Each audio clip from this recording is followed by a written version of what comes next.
udah mau menuju Bapak gitu loh. Ya, gua kira ya, udah ketemu, dia memeluk saya di situ dan langsung lah konfirmasi kan, Bang Metatron, gua udah sampai, video call, ya kan. Nah, gua udah sampai, ya. Gua nggak pernah tertarik dengan janji-janji dia yang diimingin ini itu, gua nggak tertarik. Yang penting biar selamat dulu. Di otak gua cuman itu, gitu ya. Terus gitu, di sanalah gua, di Malaysia inilah, ya kan, disewakan hotel 2 malam sama ibu ini. Pakai uang ibu ini, gitu kan. Ibu ini siapa sih namanya? Nayaka-nayakaan lah ya. Nayaka ya.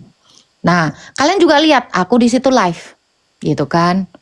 Eh, eh, lalu di situ gue dihubungin sama Cici. Lu di mana? Kata dia.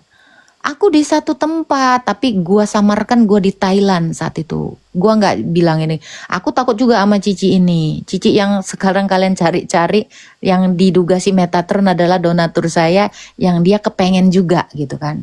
Tapi gua cuma niat karena dia mau nolong gua, itu adalah malaikat yang dikasih Tuhan untuk bantu gua gitu kan. Kamu di mana? Aku di sini Cici. Akhirnya aku bilang aku di Malaysia Cici. Aku bilang gitu kan. Aduh, hati-hati ya, kata dia. Kalau ada apa-apa hubungin Cici ya. Nah, Assalamualaikum warahmatullahi wabarakatuh. Berjumpa lagi dengan Berita Apologet ya, channel yang akan memberitakan segala macam dinamika dunia perapologetikan, teman-teman. Kembali membahas Agatha yang sekarang hidupnya sangat-sangat menyedihkan. Dulu dipuja sebagai Ratu Polikarpus, Ratu Penghujat Islam.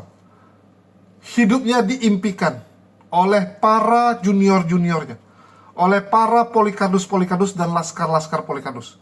Banyak yang orang menjadikan Agatha sebagai role model, sebagai standar untuk menjadi seorang apologetika. Banyak laskar-laskar Kristus yang mengatakan bahwa Agatha ini luar biasa, Agatha idolaku, aku pingin hidup seperti Agatha, kan gitu. Ya, karena waktu itu mereka melihat bagaimana nikmatnya hidup seperti Agatha.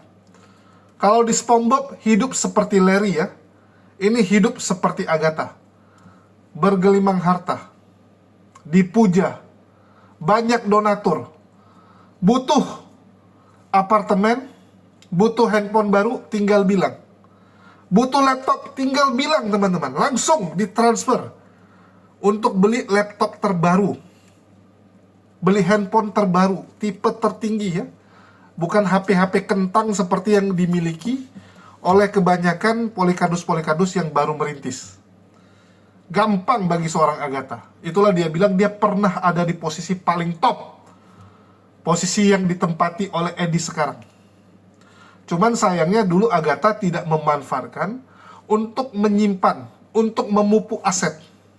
Edis pintar karena dia tahu popularitas ini tidak akan bertahan lama.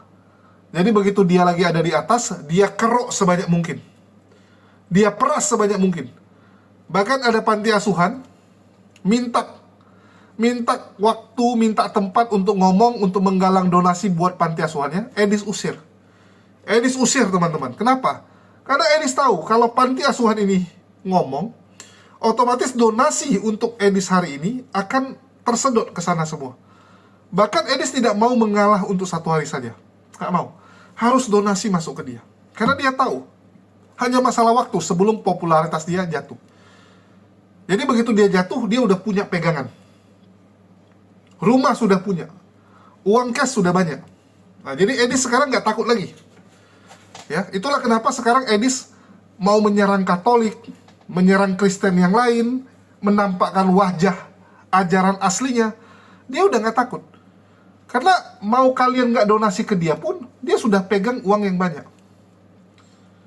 Udah banyak yang dia simpan, jadi dia udah nggak takut. Itulah kenapa banyak donatur-donatur menasihati Edis, jangan serang sesama Kristen, jangan menghujat Katolik. Edis nggak peduli. Kenapa? Karena dia sudah pertimbangkan hal tersebut jauh sebelum dia lakukan itu. Kalau Agatha ini kan masih ya polos-polos lah. Kalau kita bilang jahat tapi kurang licik. Edis licik, ya, licik dia. Agatha kurang. Karena memang pengalamannya ya, dulu cuma jadi ibu rumah tangga, pendidikannya kurang, ya, latar belakang keluarganya juga keluarga yang pengetahuannya kurang luas gitu kan. Jadi ya dia nggak bisa mengembangkan. Terjadilah Agatha yang sekarang. Saat puncaknya bukan siapa-siapa, uangnya cuma dihabiskan untuk foya-foya. Begitu sekarang meredup, mampus dia. Hancur hidupnya teman-teman.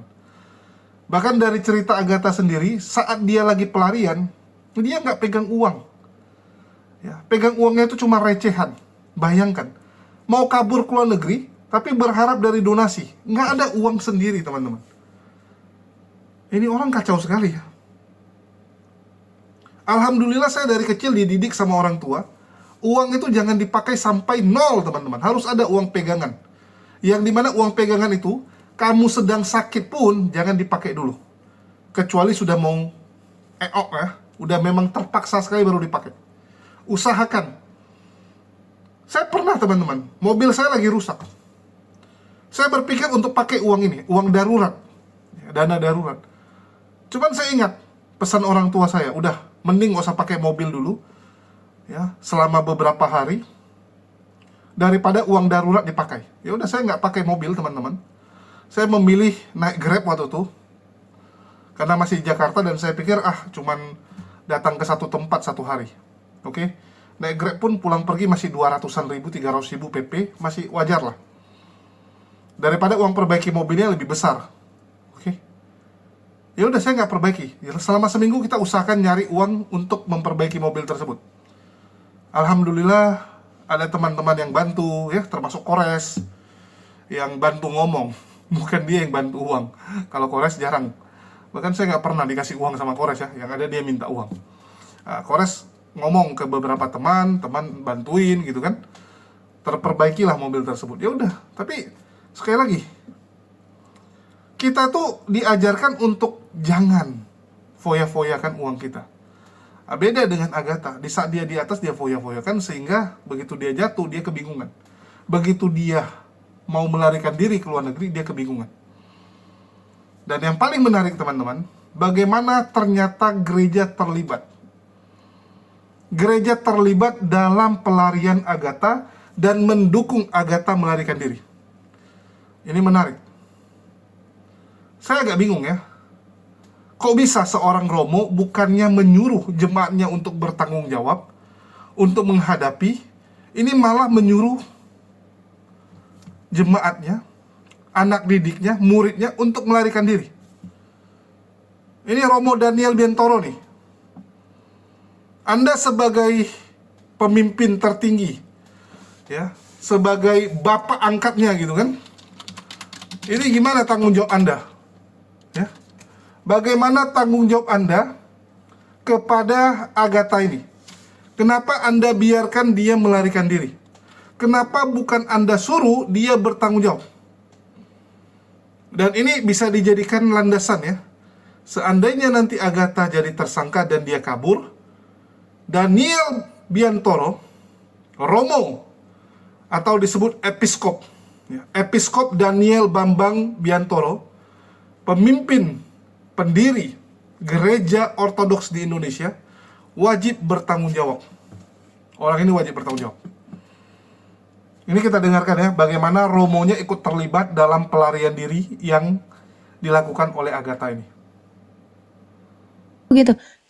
Karena gue juga nggak tahu lu apa rencana lu juga gue nggak tahu, Elia. Karena lu suruh ke gue kesana kesini, tapi mereka tuh nothing gitu loh. Katanya mau melindungi, tahu-tahu kita disuruh pergi gitu kan. Nggak jelas sama sekali, dan gue juga nggak melihat itu pengusiran itu juga nggak jelas. Itu hanya satu informasi gue dapat dari satu pihak, yaitu Elia, itu aja gitu. Entah itu benar entah apa, gue nggak tahu di balik ini. Tapi udahlah, gue selalu berpositive thinking gitu kan. Terus kan udah dapat informasi itu, nggak lama dapat lagi kabar ya, selang beberapa hari dapat lagi kabar. Gue lagi live enjoy saat itu kan, gue lihat udah reda karena gue udah turun saat itu kan, nggak booming banget. Terus dapatlah ada, lu harus keluar hari ini dari Indonesia.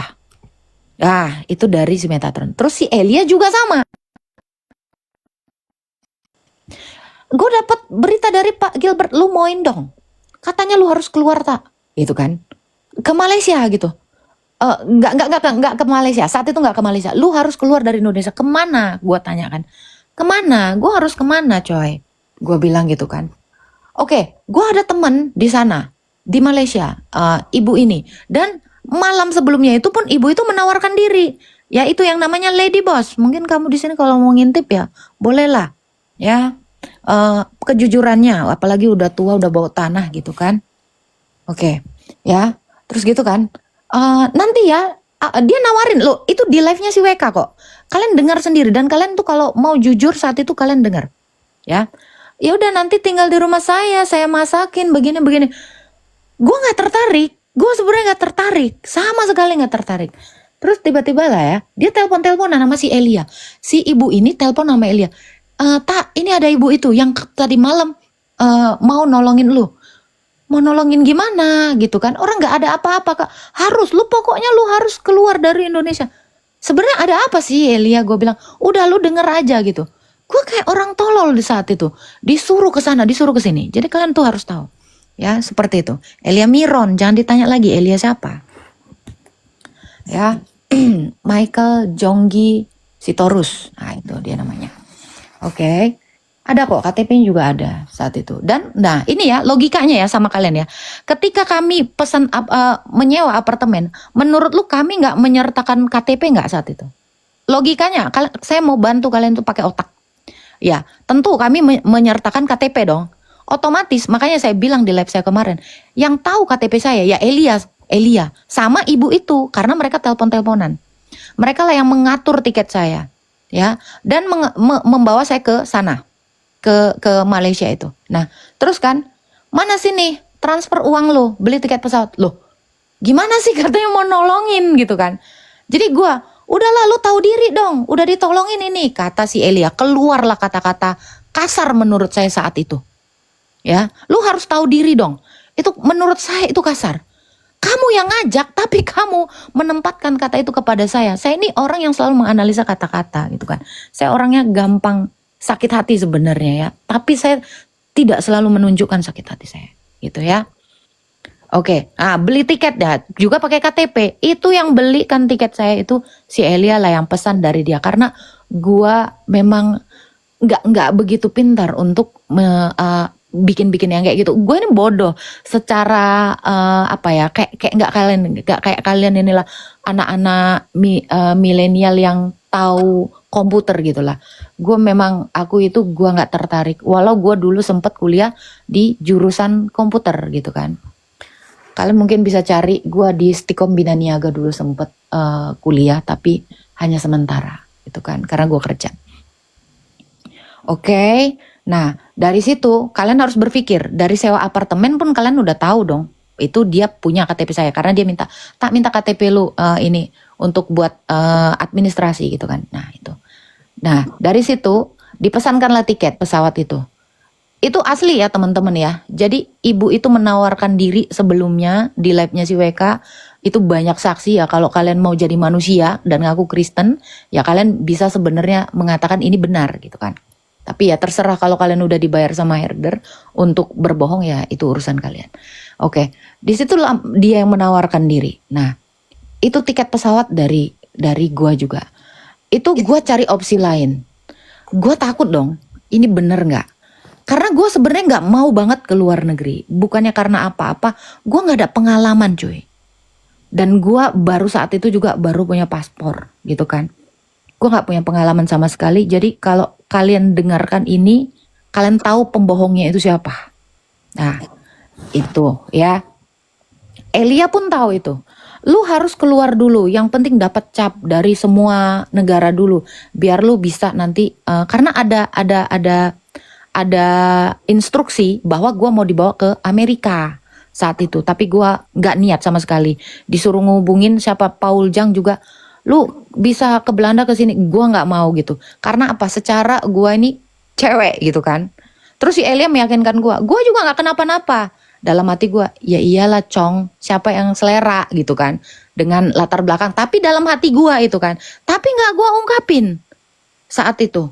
Nggak gua ungkapin. Siapa yang mau? Yang ada rugi kalau nginiin lu gitu kan. Secara dengan kondisi fisik dia yang gitu, dengan sakit dia gitu kan. Nah, oke. Tapi itu pun gua nggak mau nyakitin dia. Tapi gua kan nggak sebodoh yang mereka kira juga gitu. Nah, udahlah. Gua kesana, tapi gua nggak tahu apa-apa. Kalau mau ya jemput gua. Kalau nggak dijemput, gua nggak akan mau. Gua nggak tahu, gua nggak kenal. Dan yang jemput gue ini juga gua nggak kenal. Sama sekali. Ingat ya, di dalam setiap 24 jam, itu gue selalu pakai AirPod teleponan sama laki gue. Laki gue yang sekarang, yang adalah pacar gue dulu, yang di Korea. Nah itu, jadi nggak ada lagi fitnahan atau gosip-gosip apapun ya. Itu. Terus gimana yang, ya udahlah, ikutin dulu. Kata dia gitu kan. Nggak apa-apa, kita mau lihat dulu. Kita sebenarnya mau kayak gimana. Sebenarnya gue nggak ada niat banget dan gue nggak mau banget gitu kan. Gua kemana-mana gitu. Dan gue nggak tahu sampai detik ini gue nggak tahu kalian itu punya niat busuk apa di belakang ini gitu kan. Disuruhlah gue ke sana, dijemput lah. Ya gue kira dia memang mau nolong dengan keikhlasan hatinya gitu kan. Ya Bu Lady Boss Nayaka, kamu jujurlah sekali-sekali sayang. Ya ingat, udah mau menuju Bapak gitu loh. Ya, gua kira ya, udah ketemu dia memeluk saya di situ dan langsung lah konfirmasi kan, Bang Metatron, gua udah sampai video call, ya kan? Nah, gua udah sampai, ya, gua nggak pernah tertarik dengan janji-janji dia yang diimingin ini itu, gua nggak tertarik. Yang penting biar selamat dulu. Di otak gua cuman itu, gitu ya. Terus gitu, di sanalah gua di Malaysia inilah, ya kan? Disewakan hotel. 2 malam sama ibu ini, pakai uang ibu ini gitu kan. Ibu ini siapa sih namanya, Nayakaan lah ya, Nayaka ya. Nah kalian juga lihat aku di situ live gitu kan. Uh, uh, lalu di situ gue dihubungin sama Cici. Lu di mana, kata dia. Aku di satu tempat, tapi gua samarkan gua di Thailand saat itu. Gua nggak bilang ini. Aku takut juga sama Cici ini. Cici yang sekarang kalian cari-cari, yang diduga si Metatron adalah donatur saya, yang dia kepengen juga gitu kan. Tapi gua cuma niat karena dia mau nolong gua, itu adalah malaikat yang dikasih Tuhan untuk bantu gua gitu kan. Kamu di mana? Aku di sini Cici. Akhirnya aku bilang, aku di Malaysia Cici. Aku bilang gitu kan. Aduh, hati-hati ya, kata dia. Kalau ada apa-apa hubungin Cici ya. Nah, Cici ini juga yang ngasih gua koper saat itu. Gua nggak punya koper kan. Dia juga yang ngasih gua koper. Jadi, gua memang berhubungan sama dia tanpa diketahui si Elia, si Metatron atau siapapun. Gua kira ini orang baik lah gitu kan. Oh iya, kelupaan ya. Sorry, sebentar, kelupaan. Ah, gue sekalian ceritain ini. Sebelum gue dapet apartemen sama si Elia, karena gue nggak ada uang toh. Ya saat itu gue minta tolong sama yang namanya Paduka Rudal gue sewa apartemen gara-gara gue ceritain lah, cuman dia lah yang gue mintain tolong ya. Paduka Rudal gue minta tolong, ini biayanya apartemen ini 25 juta dalam 1 tahun. Dan itu sama Romo saya kok. Kalau kalian nggak percaya, saya nggak ada nipu sama sekali. Karena Elia juga ada di situ. Nggak ada tipu-tipuan apartemen. Nah dikirim dialah 20 juta. Nah sekalian gue mempersiapkan. Jadi kami bagi 2 apartemen ini 25 juta. Bagi 2 sama Elia. Dan gue ngurusin wifi dan juga listrik saat itu. Ya sekitar segitulah, 20 juta lah yang dia kasih. Itu ya teman-teman ya. Jadi kalau ada nipu, kalian pikir aja gue minta tolong kok dibilang nipu gitu kan. Ya. Dan gue juga sempat menghubungi Paduka Rudal ini. Paduka Rudal, kenapa tiba-tiba dia nggak mau berkomunikasi lagi sama saya nggak tahu. Entah apa yang mempengaruhi bapak ini kan. Sampai situ kami lost kontak, ya kan. Gue nggak tahu gitu. Tiba-tiba ada cerita keluar dari si Metatron, katanya gue nipu atau apa, tapi nantilah itu ya. Oke, itu aja sebatas itu dulu yang tentang Paduka Rudal. Jadi gue seperti yang kalian dengar gosip-gosip itu, kalian boleh tanya ke orangnya langsung yang bersangkutan kalau memang gue menipu. Namanya Paduka Rudal atau akunku kecil. Gue bahkan sempet live waktu itu, gue bilang Paduka naik aja ke sini, di mana bagian saya menipu. Ya, itu nggak ada sama sekali ya teman-teman. Dan saat kejadian itu pun saya tidak dan saya mengatakan ya, di dalam live saya. Jangan pernah memberi donasi kepada saya. Saya nggak ini. Saya nggak pernah menyuruh. Dan itu udah saya bilang. Saya bilang juga sama si Faslab, lu jangan minta-minta ke orang donasi atau apapun. Karena gua menghadapi ini dengan jujur gitu loh. Nah, karena gue sebenarnya nggak Agatha, tahu apa sorry, salah gue. Apa? dipotong dulu ya. Apa tuh? Agatha minum dulu sebentar, karena biar nggak kelewat nanti. Ada temen yang mau bertanya, mau apa namanya, meluruskan sedikit aja. Oke. Ya, bisa ya. Silakan, Cak. Nanti dilanjut Silakan. lagi. Ya, Jangan ya silakan Minayang. jangan lupa yang mengenai hotel yang katanya disewakan itu sebenarnya sudah ada yang mendanai 700 sekitar 700 euro ya. Sabar, itu nanti ini biar Itu runut. nanti aja. Makanya nih supaya nanti panjang orang nggak lupa, baiknya kita bagi 2 season. Nah ini biar Agatha istirahat dulu ya. Ya oke, silakan Minayang. Ya, tadi aku mau meluruskan yang soal katanya orang Katolik yang mau melaporkan Agatha gitu ya. Kemungkinan ya ada hal lain yang mereka ngomong seperti itu. Apakah dia ingin mengadu domba antara Ortodoks dengan Katolik? Mungkin ya, tapi saya tidak tahu. Tidak tahu pasti karena itu niat hati mereka masing-masing. Saya nggak bisa tahu gitu isi hatinya. Yang jelasnya begini Agatha, saya luruskan. Tidak ada dari kami itu mencoba untuk melaporkan kamu ke polisi, itu nggak ada. Sekalipun itu DKC, yang kelompok yang paling ekstremis di pewartaan Katolik, itu nggak ada. Ya, itu nggak ada ngelaporin. Tapi kalau ngomongin kamu ke Romo, ya jelas. Karena kan kita tahu sendiri, kita gereja yang punya hierarki. Maka ketika ada umatnya dari gereja itu, misalkan gitu dianggap ya tanda kutip sesuatu hal, pasti akan lapornya ke Romo. Gitu. Bukan hanya Agatha saja, saya pun seperti itu. Jadi kalau misalkan ada teman-teman di sini merasa tidak suka dengan saya, lapor ke Romo. Gitu. Biasanya Romo yang akan menelpon, Nina, saya dapat laporan begini-gini gimana, gitu. Nah, Iya itu kita benar. Ortodoks. Nah ini teman-teman juga jadi edukasi ya. Ortodoks sama Katolik itu kalau mau berapologetika itu diawasin teman-teman. Jadi kami ini nggak ya Mina ya, betul ya? Iya, kita Ya. diawasi sama Jadi kami tuh Romo. nggak sembarangan. Jadi ada otoritas yang selalu melihat kami. Kalau kami salah itu pasti ditegur. Gitu. Jadi jangan kalian kira kami ini asal ngomong gitu ya. Apologetika di orang Katolik dan orang Ortodoks itu seperti itu. Jadi nggak bisa pribadi lepas pribadi. Ini bukan pengajaran saya, udah saya bilang. Ini pasti dari gereja. Nah itu lanjut Mina. Betul. Ya, lanjut ya. Nah, terus yang soal yang laporkan Agatha itu aja kami shock itu waktu si Joseph ngubungin kami kan. Ini gimana? Katanya nama saya dimasukkan ke Mabes Polri, katanya begitu. Loh, dalam atas dasar delik apa? Kami bilang kan, karena ini penghujatan terhadap iman Islam, katanya begitu kan. Oh ya sudah, coba dulu ngomong sama mereka. Ada buktinya tidak surat pelaporan dari Mabes itu gitu kan? Nah, masuklah itu kalian ke Zoom kan, Agatha? Waktu itu ke Zoomnya Sofiatul kan? Ya Nah, betul. waktu di Zoom Sofiatul, si Joseph bilang, ini Agatha juga kena katanya. Dan segala macam bla bla bla. Oh, kok bisa? Kami semua terkejut itu. Itu pun juga kejadiannya tiba-tiba. Si Joseph lagi kerja, tiba-tiba diteleponin, dibilang kalau nama dia masuk ke Mabes Polri. Gitu. Udah masuk ke Mabes Polri, makanya ke Zoom. Dan itu kami semua berpikir siapa yang laporin. Saya tanyalah sama Julisa HMC. Bentar. Julisa itu kan Mina, bentar. Tapi bener kan, ini biar konfirmasi.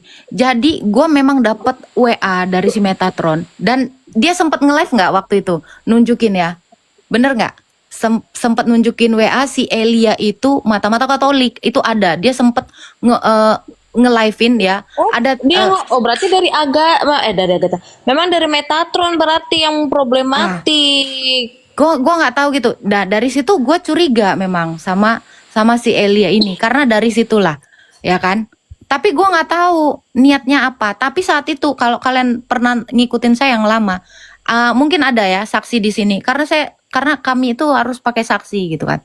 ya kan? Kalau ada yang di sini lama itu pernah.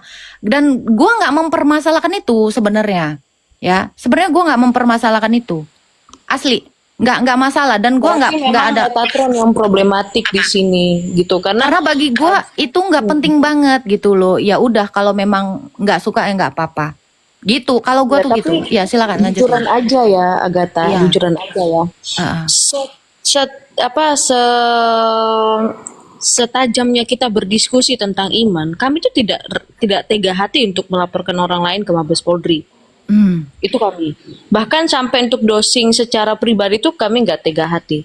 Makanya kenapa waktu kamu bilang itu, aku kayak berpikir siapa? Nggak ada sekelas di KC aja. Kami nggak sampai ke situnya gitu loh. Nggak sampai dianya nggak sampai melaporkan orang lain tuh nggak ada. Apalagi yang sesama gereja yang punya hierarki ya, yang punya hierarki itu kan nggak segampang itu kita.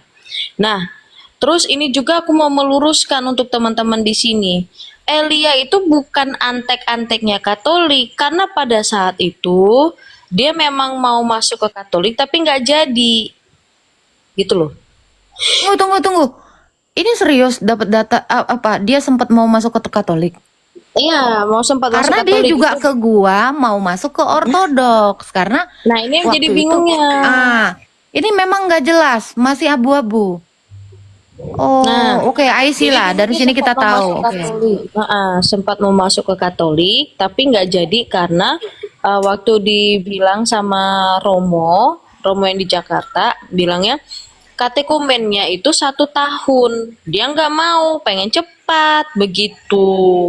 Jadi nggak jadi dong, begitu. Oke. Nah, ini juga ya saya mau luruskan ya yang bilang ya. Ada gosip yang mengatakan saya dari kecil Katolik. Coba, kalau saya dari kecil Katolik, itu pasti kalian bisa ngecek paroki gua di mana. Karena kalau gua dari Katolik, teman-teman ya, itu terlalu gampang ngakses itu. Karena Katolik dan Ortodoks itu paroki yang satu dengan yang lain itu terhubung dan data orang itu gampang untuk diakses. Jadi kalian jangan bodoh gitu loh. Ngerti nggak? Ya coba KTP-nya Mina, aja, menurut lo. Gata. Kan KTP kamu kan masih Islam. Iya, itu kan jadi makanya aku bilang kalian tuh harus cerdas. Di KTP gua aja udah jelas kayak gitu. Jadi kalau ada yang mau bilang bohong-bohong, otak kalian dipakai dulu. Nah, ini gua jadi ikutan kayak ya, si Mina ini. Ya, Bisa. Ya, pakai tapi akal sekarang- kalian di situ. Nah, gunakan otak kalian dengan maksimal. Ah. Jadi kalian tuh mikir gitu ya. Kalian percaya aja sama orang-orang Minum yang dulu jelas. tak, minum dulu tak. Aman, lanjut. Biar Enggak, bugar. karena ini masih puasa para rasul, gue masih puasa. Aman. Iya. Lanjut. Jadi begini tak, aku sarankan aja begini. Jangan mudah percaya dengan orang lain, sekalipun itu orang yang kamu anggap sebagai satu paroki dengan kamu. Jangan mudah percaya, gitu ya. Terus yang untuk Elia, aku yakin sih anak ini gimana ya? Kalau aku lihat ya dia baik sih sebenarnya, baik tulus. Itu nanti dulu lah ya. Itu nanti dulu. Gua nggak mau ke situ. Kenapa? Gua sebenarnya udah tahu dan udah bisa menyimpulkan untuk itu. Ya. Ya lanjut. Aku sudah luruskan itu aja tentang Itu ya. Katolik tidak Yang dulu Agatha Oke, dan- siap, aman. Indonesia kan. Lanjut. Aman. Nah, ini ya untuk kebodohan yang bilang gini ya. Magdalena itu nama Katolik. Nama satu kosan gua namanya Maria Elizabeth, Islam sayang. Ya, lu jangan sebodoh itu gitu loh. Ya. Kamu tuh nggak tahu apa-apa, jadi jangan terlalu bodoh gitu. Dari nama ini Katolik, jangan seperti itu. Itu terlalu bodoh. Ya. Itu Agatha nanti dulu. Tadi kan Apa? kenapa saya potong? Karena kan ada tadi Agatha nyinggung Katolik. Makanya saya kasih kesempatan Minayong untuk meluruskan. Lanjut. Dan faktanya kalian berdua udah paham kan? Jadi ada oknum. Saya nggak perlu sebut nama siapa. Ada oknum berusaha. Gini bro, gue kalau sama si Mina ini nggak ada masalah sama sekali. Gue orang yang kalau memang berapologetika ya berapologetika. Betul. Beda pendapat itu ya gue akan menghargai apapun itu loh. Karena itu kan dia Katolik. Secara gue menyadari sekali perbedaan itu. Itu nggak ada. Gue kalau dibilang sakit hati atau apapun ya, Ini sekalian gue mau meluruskan. Kalau kamu masih sakit hati gara-gara pernah gue blok ya, Minayong ya, gue kasih tahu, gue orang yang paling nggak mau cari masalah dan gue orang yang paling males berantem. Gue nggak punya tenaga untuk berantem dan menurut gue sia-sia mau berantem. Makanya gue udah nggak ini. Gue karena kan terus-terusan nih mau cari ini gitu kan, gue langsung blok aja. Gue gitu orangnya. Dan kamu juga grateful. Kenapa gue pernah juga blok lu? Gue kalau udah nggak mau ini ya merespon lagi, gue akan blok. Jangankan lu, Ade Rion aja gue blok tanpa dia tahu salah dia apa ya. Gue kalau udah nggak mau ini, gue blok gitu. Dan si Elia pun gue blok. Ini biar kalian tahu ya, mau kalian bilang saya ratu blok, ya iya. Karena gue orangnya males berantem. Cukup gue udah tahu kelakuan lo begitu, udah. Gue orang yang seperti itu. Gue membatasi diri gue karena memang sejak semula gue nggak suka berteman, gitu loh. Gue nggak yang kalian kira. Gue gampang ini ceriwis atau gampang berteman dengan orang lain. Tapi dalam hidup nyata gue nggak punya teman. Dan karena memang gue lebih nyaman, gue nggak punya temen. Dan kalian tuh nggak perlu tahu hidup gue, dan kalian tuh nggak usah ngurusin hidup gue gitulah. Karena profesional lah ya saya. Kita di apologetika ini, gue nggak mau tahu si Metatron tuh apa, mau dia latar belakangnya apa. Gue nggak perlu tahu Tante Ija ini. Gue bukan orang yang apa sih namanya itu, bahasa gaulnya apa? Introvert. Kepo gitu. Gue nggak pernah pengen Lu guys, kenal tap, dengan tap, tap. gue nggak pernah pengen kenal sama siapapun, tapi kalian kan yang pengen tahu gitu kan. Karena memang warga plus 62 ini ya, walaupun udah di luar negeri ya, gue nggak tahu. Kalian masih ngampung banget gitu. Oke. Ada beberapa nama ya, termasuk Gilbert Lumondong yang mengkabarkan bahwa mereka sudah masuk namanya di Barreskrim. Ini menurut saya bukan Gilbert yang ngomong, karena Gilbert nggak mungkin ngomong seperti ini. Dia kalau mau ngomong pasti langsung, nggak mungkin lewat perantara. Dan saya tahu di perantara siapa. Ini Amin Wijaya punya kerjaan, teman-teman. Amin Wijaya itu suka jual nama orang terus bikin takut-takut orang. Mereka suka sekali membuat skenario Islam sudah mau datang, Islam sudah akan menggerbek rumahmu supaya kamu ketakutan, supaya penonton-penontonmu, pendukung-pendukungmu jadi donasi lebih banyak.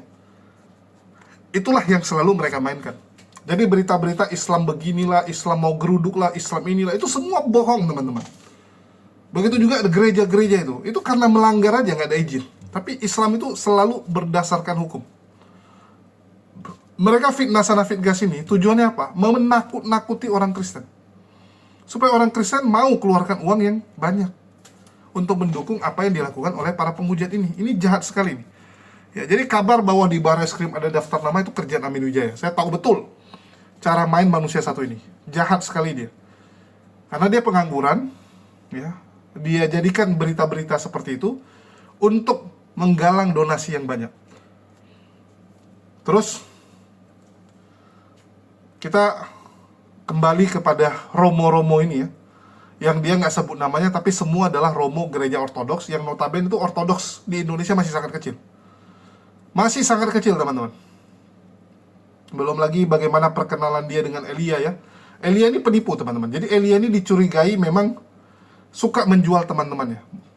Dia beserta Edwin Metatron adalah dua Iskariot zaman now yang suka mengkhianati teman-temannya.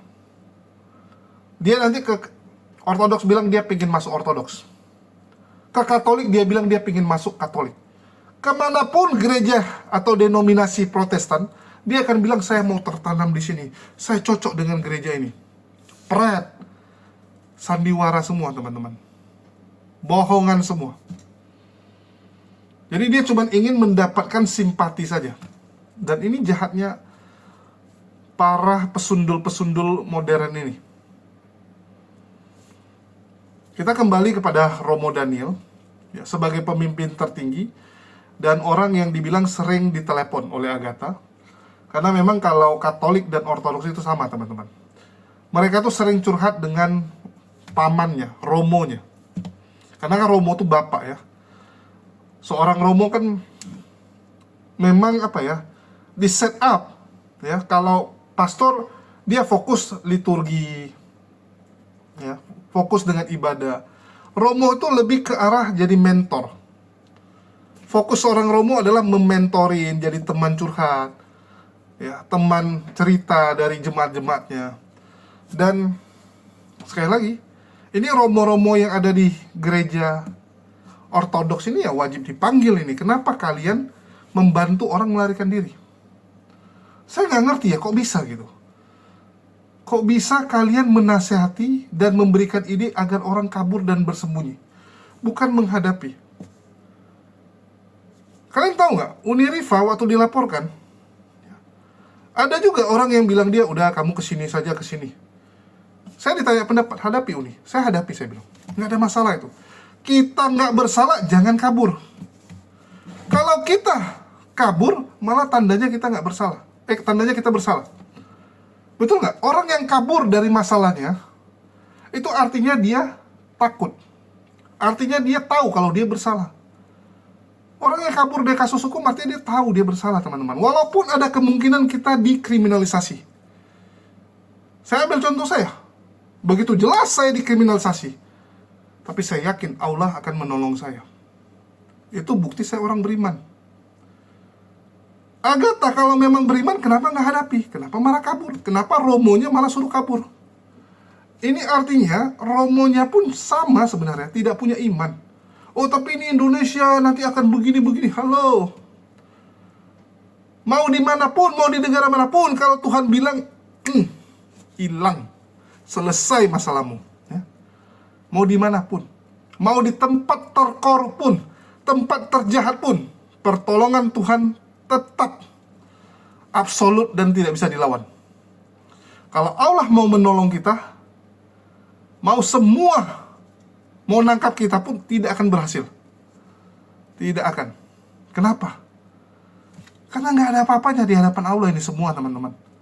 Tetapi kan mereka ini kan orang-orang penakut. Orang-orang yang cuman imannya itu cuman sebatas di mulut, di tengkrongan, tenggorokannya saja. Kita orang beriman, tapi tidak ada bentuk kepercayaannya. Ini ibarat kita bilang sama pasangan kita, saya sayang sama kamu. Ya, tapi ada makanan sisa satu, saya makan. Ya. Uang cuma segini, udah saya habisin. Mau jalan-jalan tidak diajak pasangannya. Ya, istrinya dibiarkan di rumah. Itu namanya sayang. Enggak, itu nama sayang cuma di mulut. Kamu sayang nggak sama saya? Sayang sekali saya gitu kan. Tapi ditinggalin. Makanannya dimakan sendiri. Itu mereka. Iman nggak? Beriman kita. Kita percaya Tuhan kita ajaib. Tuhan kita bisa menolong. Tuhan kita mahal, luar biasa gitu kan. Tapi begitu kasus hukum, ini nampaknya Tuhan kita nggak bisa tolong kita nih. Harus kabur kita ke luar negeri. Kabur. Karena ya itu Tuhannya nggak bisa menolong. Sesimpel itu kok. Kenapa Tuhan yang nggak bisa menolong? Karena mereka tahu Tuhannya nolong diri sendirinya nggak bisa, boro-boro nolong kita. Mereka tahu kebenaran itu, bahwa Tuhannya tidak berdaya. Ya. Ini kalian harus tahu, teman-teman. Dan ini, ya, Daniel Biantoro sebagai episkop pemimpin tertinggi, dia kenal baik dengan Agatha dan dia yang menemani Agatha. Dia ceritakan, Romo Daniel yang temani nyari apartemen dan sebagainya. Karena memang mungkin saat itu dia sedang prospek yang namanya Elia Miron, jadi agak intens komunikasi. Apalagi mungkin dia lihat, oh Elia Miron ini lagi terkenal, diundang jadi pembicara, bahkan dikasih label pendeta di gereja. Ini kalau ditarik ke ortodoks ini bisa mendatangkan donatur yang banyak. Ini akan gempar, ini akan membuat banyak orang pindah ke ortodoks. Nah, jadi turun tangan langsung ngurusin. Tapi sayang, mereka ditipu sama Elia Miron. Elia Miron ini jelas penipu. Orang yang sampai, apa ya, ini biar kalian tahu teman-teman, kalau ada orang LGBT itu secara psikologisnya ya, itu aduh, itu kalian lihat tuh kalau kayak bencong-bencong gitu, bisa sadis kan? Karena memang secara kejiwaan mereka tuh lebih berani, lebih apa ya, lebih nggak stabil gitu dibandingkan orang normal.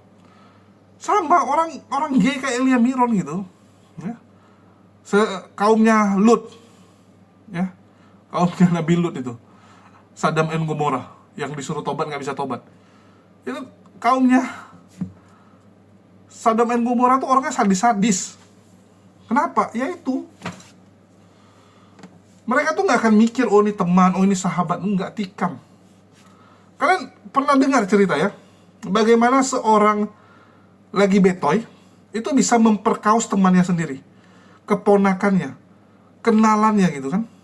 Ya, dia perkaus tetangganya, bayangkan tetangganya, anak kecil, diperkaus sama si lagi botoy ini. Menurut kalian tuh gimana itu kok berani gitu kan? Kenapa berani? Ya karena memang secara psikologis mereka tuh lebih sadis. Mereka jauh lebih sadis.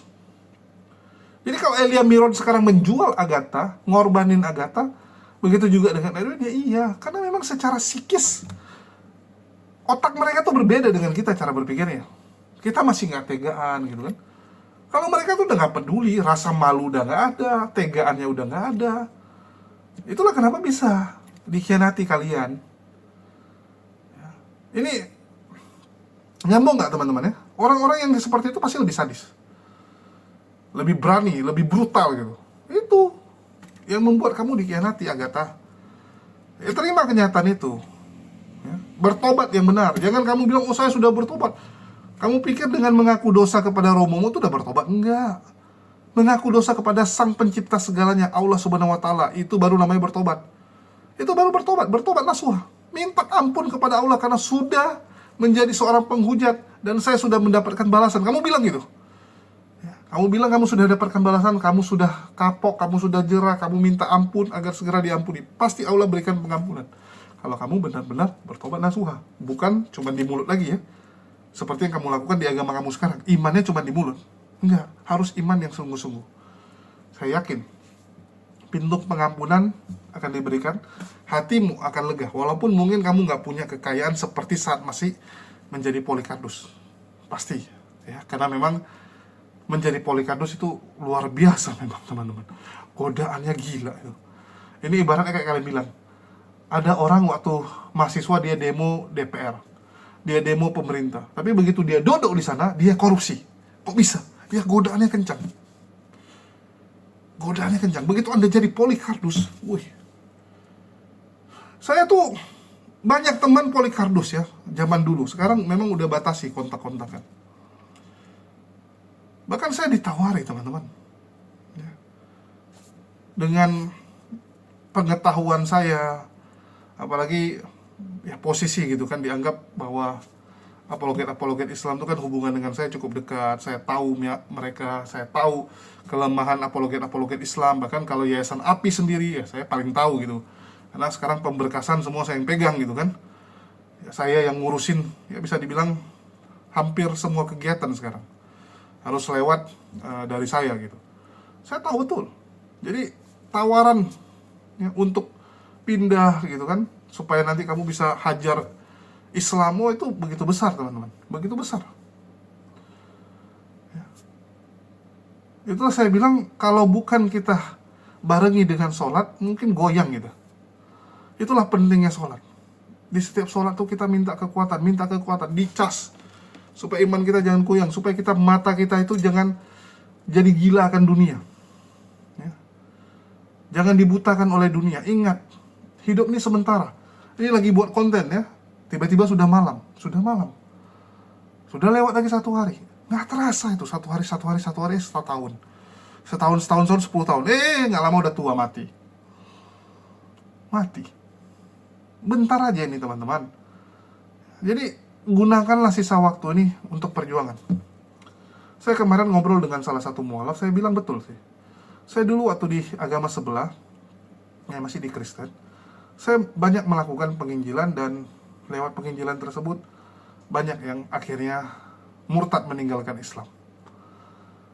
Dan saya merasa bersalah sekali kalau saya sudah mualaf, saya cuman jadi orang biasa saja, cuman jadi istilahnya inilah ya, cuman ikut aja gitu kan. Maksudnya jadi orang biasa, jadi jemaat biasa gitu. Sedangkan saya di agama sebelah saya berapi-api, semangat saya gila gitu. Saya termasuk yang dulu sangat rajin teman-teman. Ya kok sama kayak saya sekarang gitu. Kalau dulu masih lebih mudah, terbangnya lebih kencang gitu kan. Hari ini di sini, nanti besok di situ penginjilan gitu. Jadi begitu Islam pun ya kita nggak boleh kalah untuk menebus dosa kita sebelumnya. Supaya nanti saya menghadap Allah, saya bisa dengan bangga mengatakan, memang dulu saya berdosa ya. Saya banyak dosanya, saya banyak salahnya karena memurtadkan orang. Walaupun kalau kamu masuk Islam kan dosamu diampuni. Tapi kan kayak ada rasa salah. Tapi saya bisa ngomong gitu. Saya sudah menebus dengan saya berjihad fisabilillah. Saya masuk ke yayasan ini, saya lakukan ini, saya bongkar pemurtadan ini gitu kan. Itu yang saya lakukan, teman-teman. Ya, itulah kenapa saya tuh begitu concern di lapangan. Karena menurut saya itulah tempat saya untuk menebus kesalahan-kesalahan saya dulu. Allah tempatkan saya di situ dan alhamdulillah saya diberikan banyak sekali amanah. Ya, dititipkan beberapa kemampuan agar saya bisa memobilisasi orang-orang. Dan alhamdulillah banyak yang kita lakukan. Termasuk minggu depan ya, kita akan ke Semarang. Itu pun juga sama kegiatan lapangan, teman-teman. Kita melawan pemurtatan. Ya, kita akan bongkar beberapa hal yang akan mengejutkan teman-teman kita sebelah. Terus kita akan ada ini ya, syahadat saudara-saudara kita di Papua Nugini. Itu juga saya ngurusin.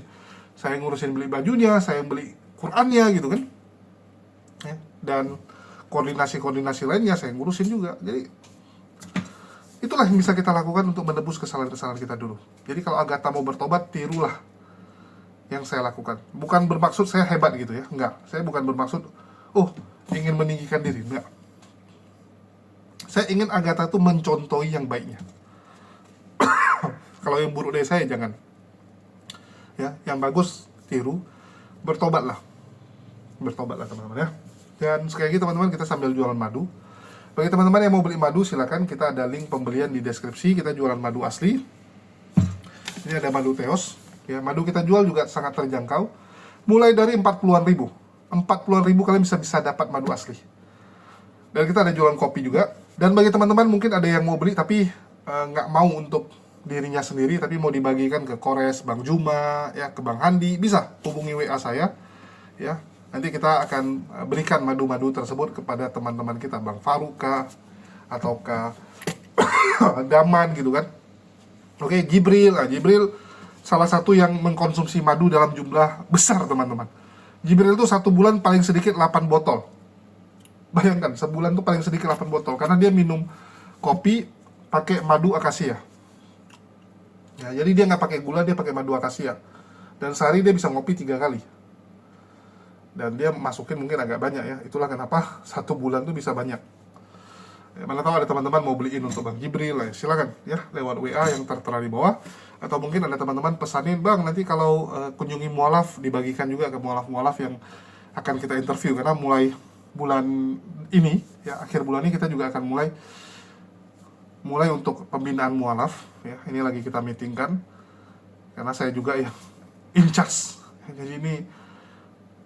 Jadi segala urusan saya urusin ya, termasuk ngurusin mualaf di API yang kita akan kolaborasi tentunya dengan yayasan-yayasan pembina lainnya yang lebih berpengalaman ya. Kalau bicara debat mungkin API terdepan. Tapi kalau pembinaan mualaf dan lain-lain ya, API orang baru. Jadi kita harus banyak belajar dan bersinergi tentunya. Dan kita akan banyak kegiatan, teman-teman. Akan banyak kegiatan. Jadi stay tune aja, tunggu aja gebrakan-gebrakan yang akan kita lakukan. Dan sekali lagi bagi teman-teman yang tergerak untuk partisipasi, dapat menghubungi nomor WA yang tertera ataupun lewat nomor rekening yang ada di bawah. Sekian dari saya, makasih buat semuanya. Di akhir kata saya ucapkan wassalamualaikum warahmatullahi wabarakatuh. Sampai jumpa di konten-konten kita berikutnya.